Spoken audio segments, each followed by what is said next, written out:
வேதத்துல நீங்க நன்றாக வாசித்து பார்க்கும் போது ஒரு பாவத்துல விழுந்தவர்களையும் கர்த்தர் தூக்கி எடுத்தாரு.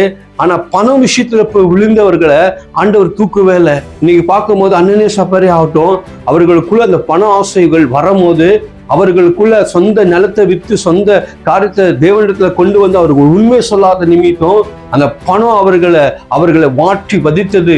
அவர்களுக்கு ஹிருதயத்துக்குள்ள பிசாசு நுழைந்ததா இருக்கிறது. கணவன் செத்தது மனைவிக்கு தெரியாது, மனைவி செத்தது கணவனுக்கு தெரியாது.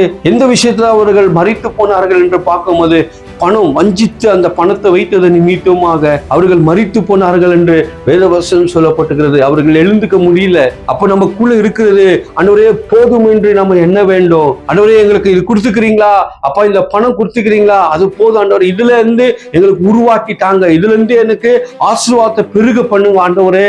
எந்த மனுஷன் சொல்லுகிறானோ அந்த மனுஷன் கர்த்தரால் ஆசீர்வதிக்கப்படுவான்.